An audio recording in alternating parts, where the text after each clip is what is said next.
Yes, sir. Back in action like a gassed up taxi. I'm here with one of the dynamic people who no, I gotta be on my P's and Q's. I gotta sound educational today. You know what I'm saying? I had to look studious and professional today. Please let everybody know your name as if they don't know already. I am Dr. Evelyn Hines.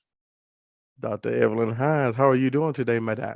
I am very well, very. The reason why she tried to laugh because I have a lot of charisma, and in layman's terms, I'm a fool. I, I have a good time with great individuals with great spirits, and so what I'm doing is I actually had to catch up with this dynamic person who just changed the room when she walks in it. She brings great charisma, great diligence, and consistency to what we try to provide here through education. So ROTC Media had to catch up with this young lady, as I say, because her spirit is just so bold and in front of you, and it never leaves you. So we're gonna jump right into it. So darling, how did we meet? How did our paths cross? Wow. Well, over 25 years ago, when I became principal of Ensley High School, I met you as a young football player, athlete, student there. And you were one of our prize jewels. A little rough around the edge, but we knew that with some work, we could shape and mold you into a productive young man. And we really, I say we because there was an awesome team of teachers there, an awesome team of administrators who just reached out, and we put our arms around our students. It was a very difficult time because gangs were really real. Oh yes. In that community of Ensley during those years. When I arrived at Ensley High School in 1996, the former principal, Mr. Warren, told me two things. He said, don't stay late and don't bring your purse. Ooh. And so learning the community and knowing the climate of the community at that time was a challenge. But it was one with wonderful students, and we wanted to provide for them the best possible environment. And I would not let up.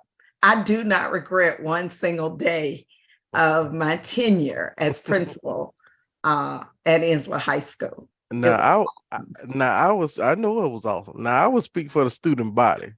Let me explain something to you all.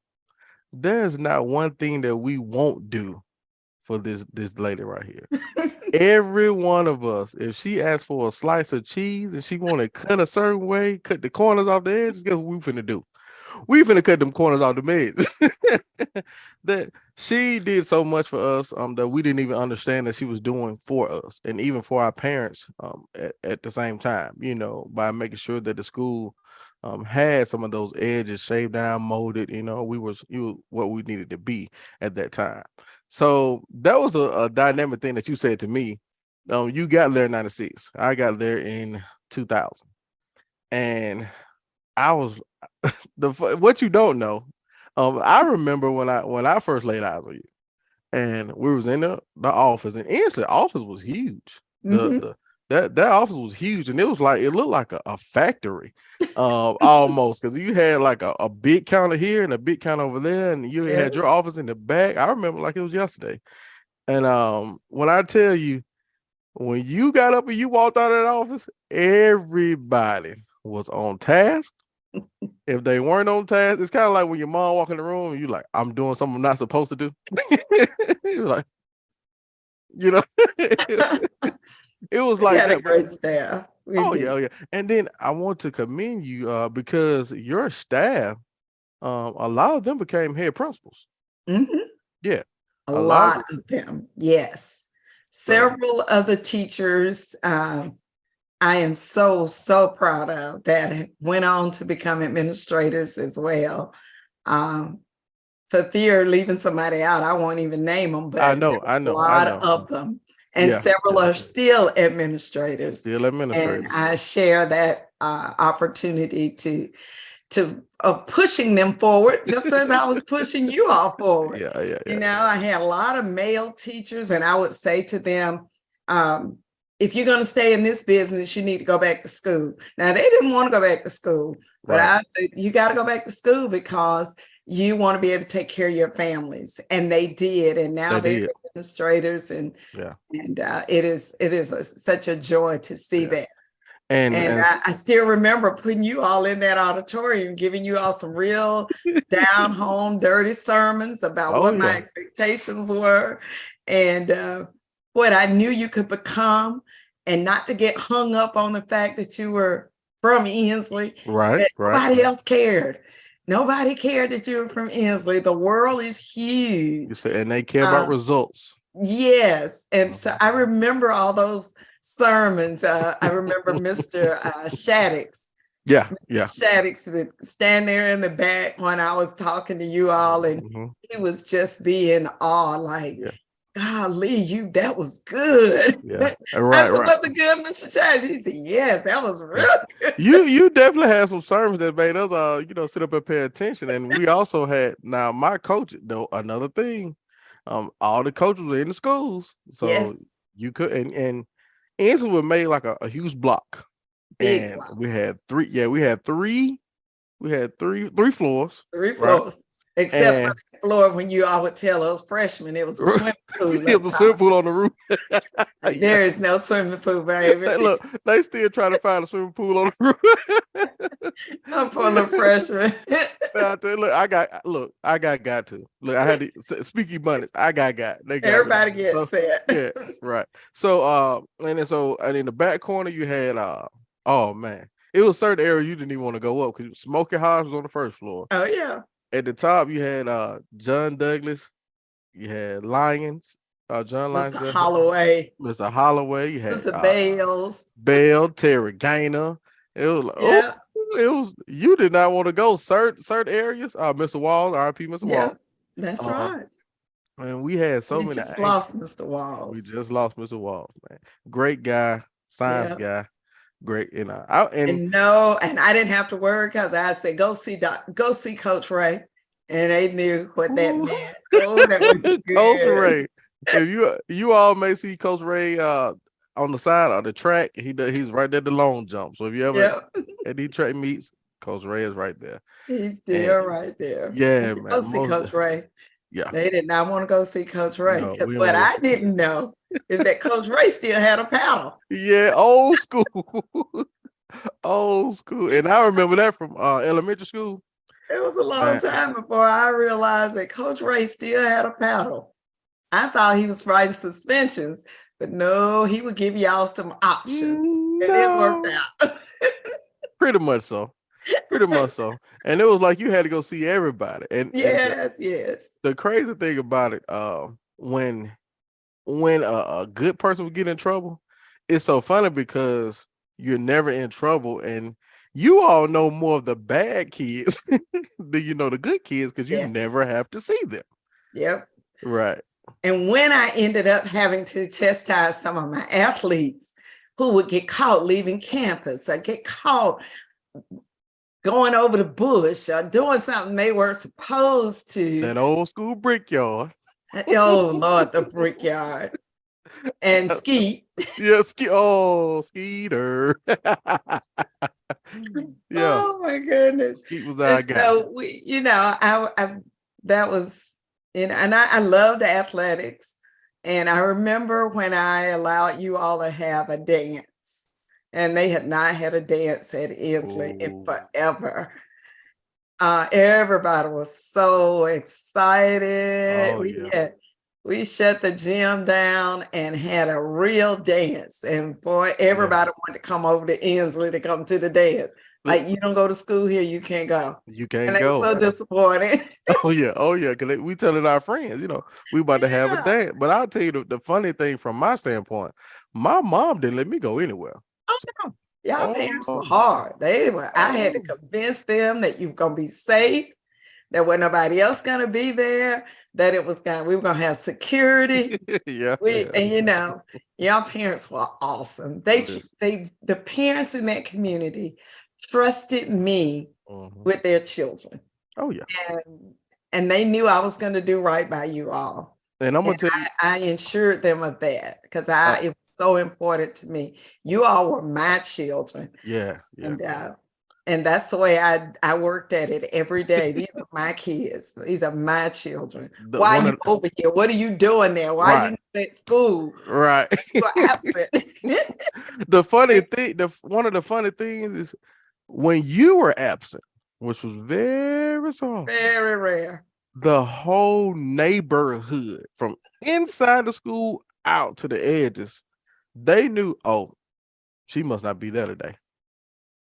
She ain't Yep. at that school today. Ain't no way. Yeah. You know, they knew. So it's like when you walk in school, it's like, okay, is she here today? Okay. All right. Is are all of my teachers here today? All right. Do I have any substitutes? They looking the way to get over. Everybody get Looking over. for a way out. Right, looking for a way Even the out. lady across the street, she said, I knew you weren't at school today. I said, no, ma'am, I had to go to a meeting. Oh yeah, exactly. One of The the children were all on the one way. and I'm glad you brought up the one way out. That was my next move. How hard was it to They were time all on the one way. I said, yes, ma'am, I'll get them from out there. it? How hard was it to tame that one way? Oh, it was it was a monster, the one way, but it was fun. Yeah, You yeah, knew if something was gonna happen, it was gonna happen on the one way. on the one way. You know, um, and during football season, the kids from Jackson Olin would just ride through the one way. You're like, why are you all up here? Why are you coming this way? So I would have to get robo RoboCop, yeah, yep, yes to sir. block off the one way. I said, today I want the one way blocked off, Yeah, but it was hard to tame that one way. listen, And it was just that little street between Bush and yeah. Ensley High School that The fu- came around. Listen, you and RoboCop were like a tandem for the hood superheroes. Let me tell you, we were a team. Robo. Oh, I think y'all When I gave see walking him talking now, to. we still laugh about Ensley High School. Yes, that was a great training ground for all instructors, for It yourself, was. and even for us. But Um, we were yeah, dedicated to yeah, giving you all the best opportunity. And we did not want to lose a single kid. we did. Yeah, you all did. Yeah, The kids that I lost while I worked at Ensley, they were truly losses for me yes, yes, because we tried so hard to keep everybody safe yeah, yeah, all and the time. and it's discouraging to talk about this, but I do want to talk about it because it still resides in my heart. April Jameson, Oh my God. that was the class that I was in, and everybody know her. I mean, she had a unique look, but it was kind of like we lost our Aaliyah, so to speak. And I was actually in I forgot what the teacher's name, but she was over the dance girls. Uh, Deanna Williams. yes, yes, yeah. She was, yeah, exactly. She was over Mhm. the dance girls, and my desk was right behind April's in her class. And when we walked in there, um, look, it was crazy because I also got burned in the face with hot steam from that pressure cooker. So Mhm. when I walked in, I saw a flame. So it already just messed me up anyway again. And Coach Douglas came in there messing with me because I had a hat on and he wanted to see it. And it just wasn't the time or the place because I'm looking at the candle in front of me and the whole school was just gone. And Yeah. you gave us specific instructions not to go on no senior skip day, especially if you're not a senior. I Yeah. can't tell y'all what to do, but I will tell you these are the don'ts. Don't do this. And that's one that we lost. We're still affected by it to this day. Oh yeah. And I but remember we it laid it just out. like it was yesterday. It was so heartbreaking. The worst day of my career Mm. um, was to pick up that phone and call her mom. That Oh, was the worst thing that I've ever had to do. And the police wanted me to come to the park to identify the body. And even when I pass that park now, that vision still stays with me. And I've seen her mom from time to time. I can't, that's the thing, one thing I can't handle, because that was just one of those senseless situations. It was horrible. Yeah. And she was so precious. Oh, She yeah. was. Oh, She was a precious girl. most definitely. Never a problem. Exactly. So how do you move through that? I know you change you get a call, or you change locations in education, and you move through that, and you start, preparing other personnel, other students to be great. Yeah. So how do you progress through that in your career? It's difficult because you can't forget it. I use those experiences and I share them with other students. When I left Ensley, I went to Green Acres, which was our feeder school. And, they were closing Ensley and merging Ensley with Jackson Olin. So I went to the middle school because the principal at Jackson Olin was more senior in years than I was. And so she ended up getting the new school, which was Jackson Olin. And I was at Green Acres, and those were our feeder students. So it gave me an opportunity to truly share with them what the pitfalls were, Right.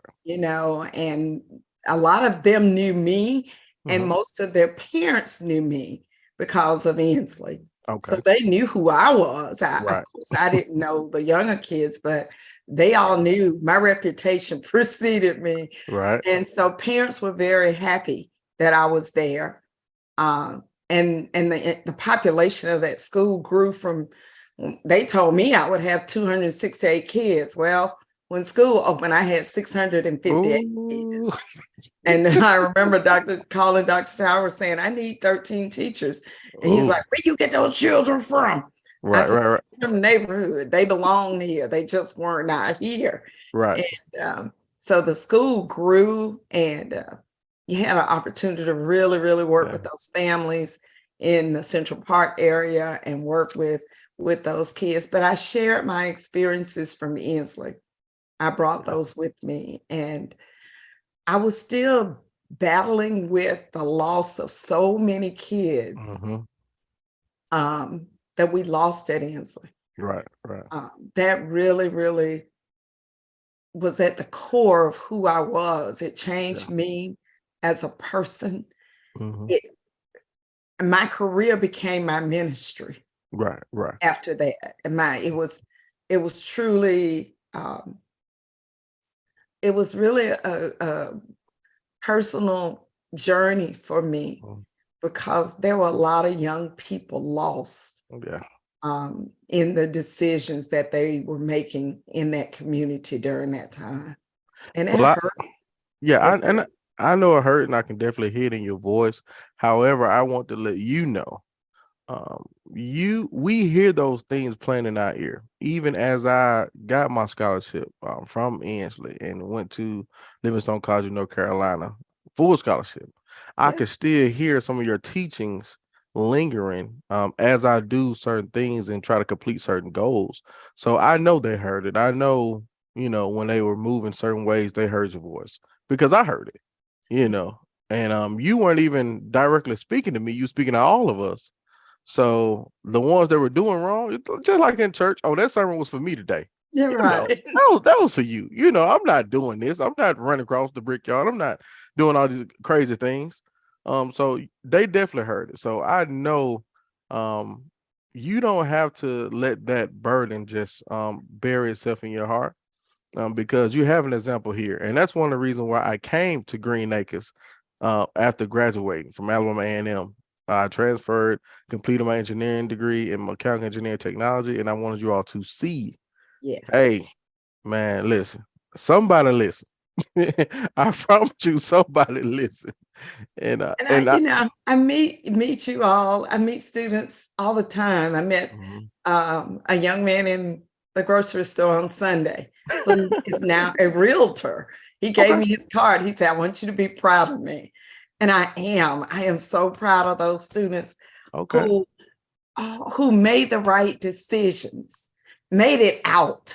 out into the world of this is possible. These are the Right. possibilities. You know, when you graduated from A&M, I was so proud, so excited. Of course, because A&M was my Right. alma mater, but Right. you know, to know that you were able to go there and get your engineering degree and be representative Mhm. of what it was that we were trying to do and the opportunities we wanted you all to have. So every time I meet one of my students, you know, it just does my heart good. It Mhm. is such a blessing, you know, to see. And some of them are, you know, didn't do as well as others, but Right. they recognize it. You know, they recognize I made some bad decisions and Right. this is where I am, but I'm getting myself together. Oh And yeah. it's never too late. And that's what I wanted for all of them. Exactly. People will only remember the now, you That's know. right. Yeah, so we have to keep on, evolving. And it's so funny because, and I want you to share this laugh with me. But when I see lean on me, Everybody says that. Hey, that oh, bullhorn. every Oh my time I goodness. watch it, I'm like, that was such and such, that was such and such, that was such and such. And the infamous bullhorn. Yeah, that What bullhorn was what is the bullhorn to this day? listen, What? I don't know. I had to leave it at Green Acres and Oh, I had one at everywhere I've been, I've had one, you know, I have to have one. well, Um, I'm gonna tell you, I'm gonna buy one. I'm gonna buy one, and I'm gonna get you the autograph, and I'm gonna put it right here in front of this Ray Lewis jersey. I want it right here on my table. well, I'm telling you, that thing, I had to have it. Yeah, You know, that I think most of the time students would be on third floor and they yeah. would hear me coming. They would hear my keys. They'd be like, "She coming." I could hear them like, and just feet just be running down Get the the hall chains off like the door. The mice. enemy coming. The enemy coming. Get the chains off the door. Yeah. And when we chain those doors and make everybody come through the front, I remember one morning somebody said, "Who told you? Who told you that we were gonna do this Yeah, today?" Don't worry right. about who told. Man, listen. But I'm gonna tell you every strategic strategy you had, I promise you, it was needed because listen, let me explain something to you all. Okay. The principal, the mayor, the president, the governor, they can only do so much. And as you deal with the leadership that's inside, you really, as yourself, as your peer, you got to kind of control your peers.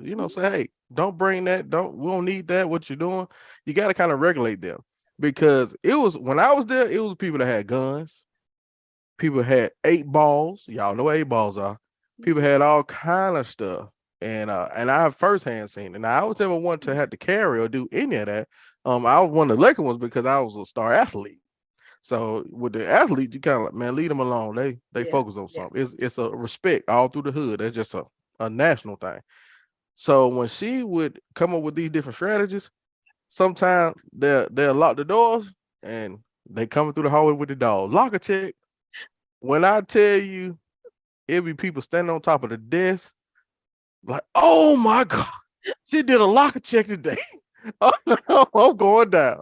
Who is The locker? doors were locked. They be throwing stuff over in the bushes everywhere. We didn't have metal detectors. No, we ain't So have metal they detectors. were just throwing stuff in the bushes. You could find alcohol, knives, uh, It was rough. all kind of chains, everything. It would be so funny. Afterward, Coach Ray and Mr. Holloway and Mr. Bales and I, we just sit back in Miss Bird. We would just laugh at Yeah. at the students how they be like, oh man, they got us today. They Yeah, got we it. got you today. I used to say, y'all don't get up early enough to be outsmart me. And they tried. Ooh, they tried. They tried. And I think it became a game with them. It did. This month I'm gonna win. Like, nah, that's not gonna happen. It's not gonna happen. It's not gonna happen. And So there are so many memories I have of Ensley High School that of things that kids did to try to get away with stuff. And I mean, it used to just be so funny. I couldn't be, I was so frustrated because they would do it. But then later, I could do nothing but laugh. love them, exactly. And I Coach remember the day the little boy was in the lunchroom, he had fallen out. And they were talking about calling the paramedics. Coach Ray said, no, you don't need no paramedic. He drunk. He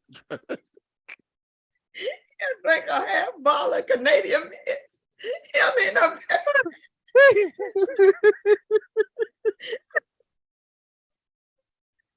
It was just so much stuff going on that we have to laugh about. I mean, we had some bad times, but we also had a lot of good times. I'll tell you Kids another were one. awesome. I mean, just awesome. Most definitely. I'll tell you another one that was definitely on your team. Coach Missy Jackson. Oh my gosh, yes. Coach Jackson was awesome. I could call Jack 24/7, day, night. Jack, I need some help. He would be right there. Yeah. He would be right there. Man, Coach Jackson taught me a lot of things, but he held that backside down because that backside was treacherous that gym. too. I had to worry about that. By Bush, nobody.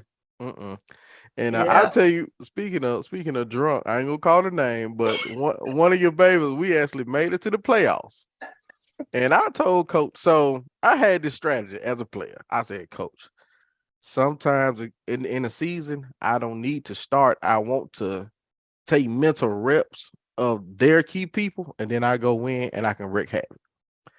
I think we were playing Austin, and we made the playoffs for the first time. You know, that's that bling bling. Angelo. You know, that's all us. So, and I got another story behind it to tell you that I know you didn't know. You gonna crack up. But anyway, so I said, Coach, I want to start. Tell me why one of the trouble kids that can jump real high, I ain't gonna call his name. He showed up drunk as a skunk. And this is our first time making it to the playoffs and I don't know how long. He showed up drunk as cool to bring. All I'm saying is he was light skinned, he could jump real high. I know exactly what you're talking about. Okay. So Coach have us in a straight line showing us we working on new plays. We're trying to get, because everybody's seen our plays by now. They done scouted. I said, Coach, I don't want to start. Put him in the lineup. He said, okay. All right, you sure? I said, yes. He put him in the lineup. Coach going down. Now, such and such, you do this.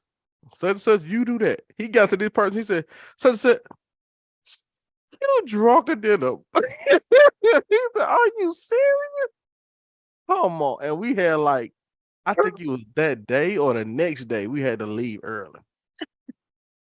So that was one of those times. Now the other thing is, I actually didn't tell the truth about me being in the grade that I was in. So back in the day, only varsity people play varsity. That's right. Well, I was not about to sit there and play JV. I was too good. So I didn't play. I played for another team and we traveled all around the state and we played.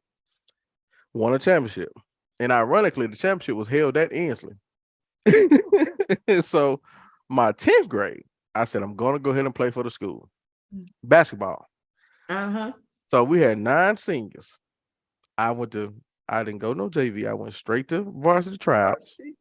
I was already varsity on football. So I kind of had leeway. Like, oh yeah, he a varsity player, I play. By the time I'm starting, Bling Bling would have a little trouble at Parker. Coach put me in. I'm playing against Walter Sharp, them at Parker. All this going on. Report cards come out. And the cat's out the bag. Coach Jackson looked at my report card and said, son, are you slow? Are you remedial? Why you got all these 9th and 10th grade classes? I said, Coach, I'm in the 10th grade. They said all the seniors jumped up. I told you, because I took one of their spots. I told you. And then my door swings open. Happened out there in the 10th grade. You ain't know? Yeah, but I'm balling. I'm balling. I'm balling. You knew. Exactly. I'm balling. So yeah, so all that great stuff happened. And so now we implement it and we push it towards our success to this day. So can you share where you reside now as far as your level of education, as far like where you're giving back from, the angle? Well, right now I am the instructional superintendent. It's still in Birmingham City Schools. I supervise all the K-8 and middle schools. Last year, I implemented a middle school redesign to really make sure our middle school kids get exposure to all of the STEM areas. Okay. And I think that is really critical to getting our kids' minds focused on what their potential could be. A lot of times kids want to major. You ask kids, what are you going to do when you graduate? I'm going to be a lawyer. I'm going to be a doctor. I'm going to be an accountant. You know, there are some good jobs out there. And so we want to expose kids. So that's what I really set out to do with our redesigning the middle schools, their schedule, the course offerings, so that kids can see that they are, and our kids are so smart. Yes. I mean, in our community, we have some of the smartest kids anywhere. Yes. But they haven't been exposed to what their options are. And so I tried to really push our district toward robotics, computer science, the engineering, computer development, the computer science areas, so our kids can see, oh yeah, I could do that. You really like playing video games, develop a video game, do coding, so we are really working toward that, and trying to get especially our male students aligned to those things, because you ask little boys, I'm gonna be in the NFL, I'm going to play, I'm going to the NBA. You might, but just in case, we got to have backup plan. And so really, really trying to get them in the mindset of the math and science, because what I learned as a high school principal is when kids come to high school and they are not ready for 9th grade math and English because of reading and math skills, they will drop out. They will drop out, because I've been in Algebra 1 3 times and I fail. I can't get out. And, they start seeing themselves, here I am, this 6'3", 9th grader, and all these other little kids are coming in here. I don't want to be in here. I don't like losing kids. I want them to be elevated to the point that they see that they can have some success. So we really, I love my job. I love what I do. I love kids, and I love creating opportunities for students. And, I believe in pushing, because somebody pushed me. And if not, only, it's just grace of God that I've been successful. I'm a little old black girl from Beatrice, Alabama. Now, nobody know where it is, that I've able to get, earned degrees, and even a doctorate degree, and teach at the university and do those things. But it's because somebody pushed me and gave me those opportunities. So I like giving back. It's my ministry. It's what I do.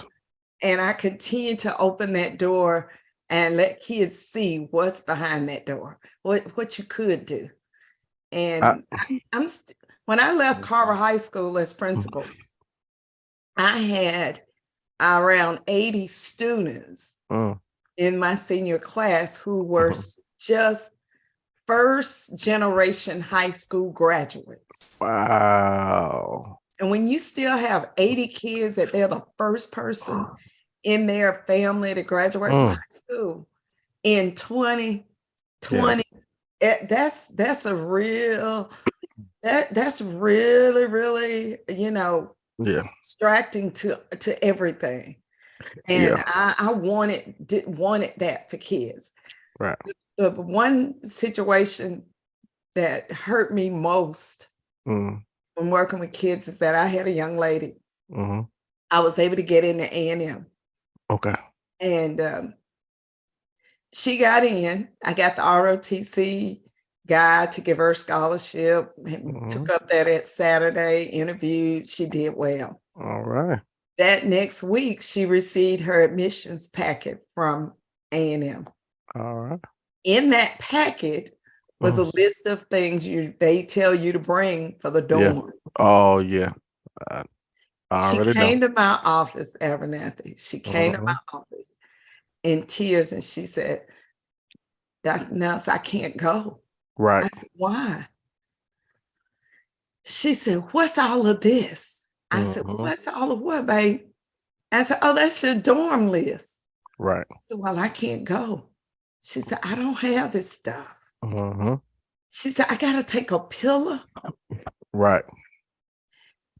The lack of exposure, the fact that nobody in her family had ever gone to college, She doesn't have a clue. she didn't have a clue. Mm-hmm.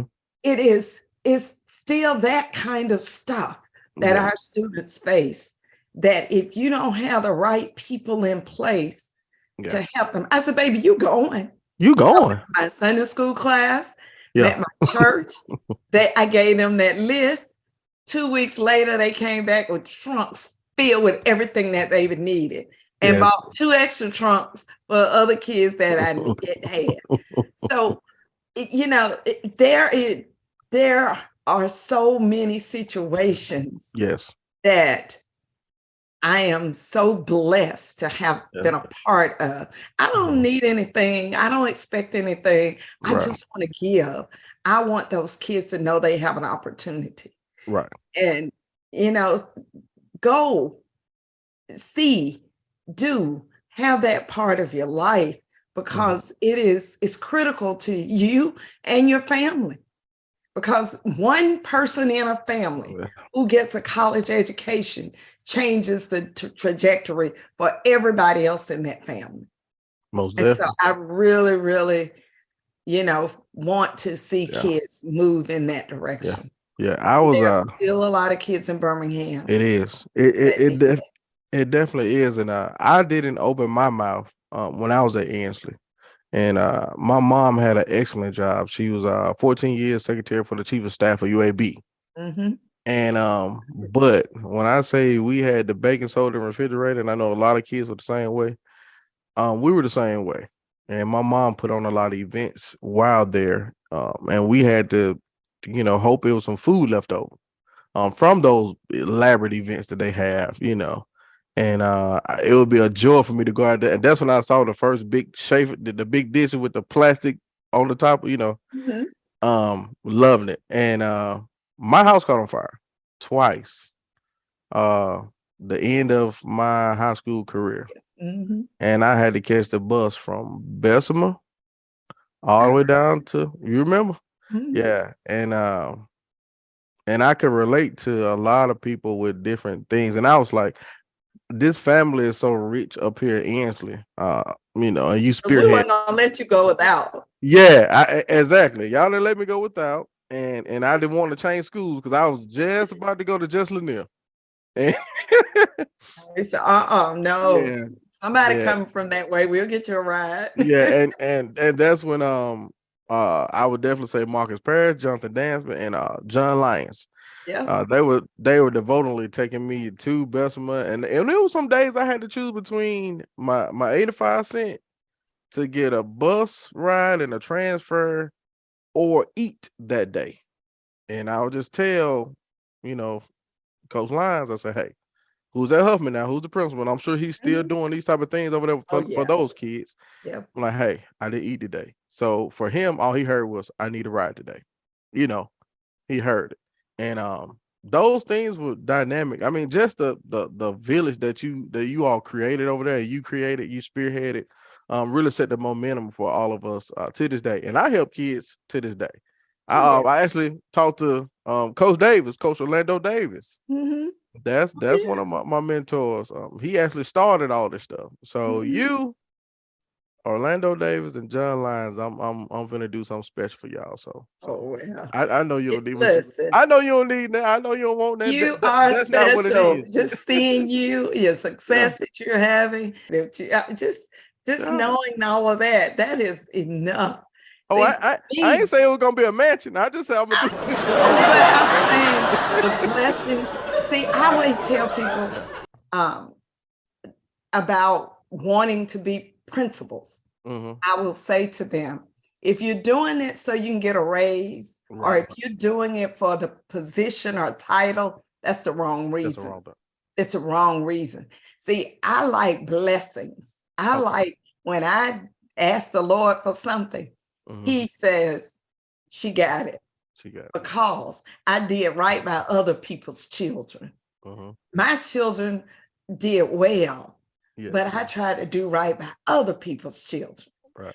And every blessing, everything I've ever asked the Lord for, He's been faithful, because when He called me to be the principal at Ensley, Yeah. I was like, Lord, you ain't mean that, did you?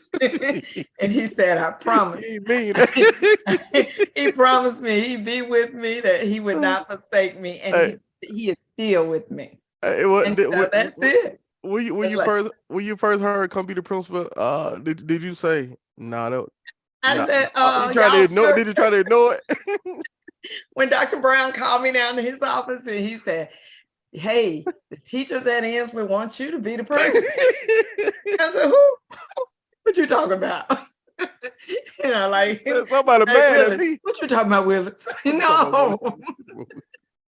But Miss Markram, Miss Okay. Jones, that whole team, they wrote a letter to the superintendent to support me, saying, give her an opportunity. She's done a great job Okay. as the assistant principal. She, give her an opportunity. And I thought, y'all serious?